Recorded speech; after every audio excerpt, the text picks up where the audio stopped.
Can you see your papers? I don't think I have them on me. In that case, we'll have to ask you to come along. Wait, it's possible that yes. Here they are. These papers expired 3 weeks ago. You'll have to come along. Halt! Halt!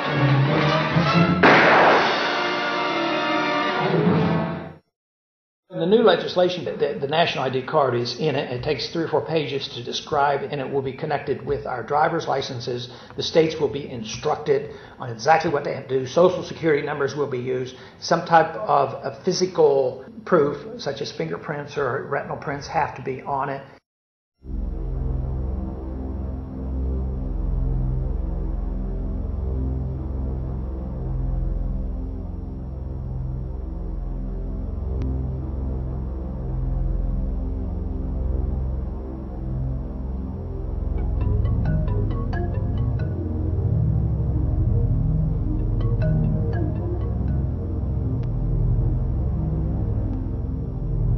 Giuliani had a line last night that I'm not sure many people noticed, but it had to do with a national ID card. It was within the context of a debate about immigration, and he said we need a tamper-proof ID card and a database that figures out who they are, immigrants, why they're here, and whether or not they're legal. That's a national ID card. Are you for that?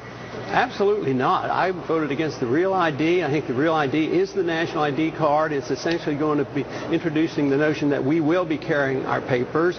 You can't do that, gather that much information in an ID card for illegal aliens or Hispanics and not include everybody. It just doesn't make any sense. So the age of carrying our papers and national IDs, it's here, and I am concerned about that. It's all done in the name of safety. Everybody's frightened to death, and if you don't sacrifice your liberties, you can't be safe. And yet the dangers exist, but they're not quite bad enough, and they never should be bad enough to sacrifice liberty. There's no reason to sacrifice liberty in thinking that you're going to be safer. So just sum it up for me in 3 sentences. If you get in an argument with someone about the national ID card, the response you're likely to get is, well, gee, the credit card companies have a lot of information on you, and you don't feel like your liberty is being abridged because of that. Why is a national ID card a threat to liberty? Well, one is private and one is government. I don't want the government snooping on me. I would give my fingerprint to Continental Airlines, the airlines I fly, in order to get through the line and to be assured that I'm a safe passenger. But I don't want to do it with the government.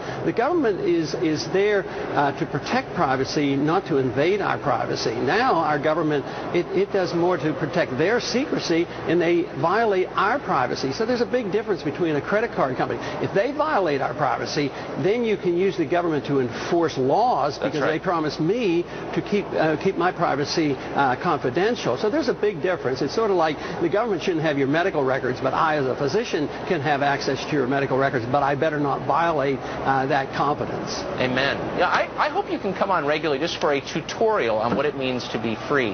Dr. Paul, I really appreciate your coming on. It was a great explanation. Thank you. Thank you very much.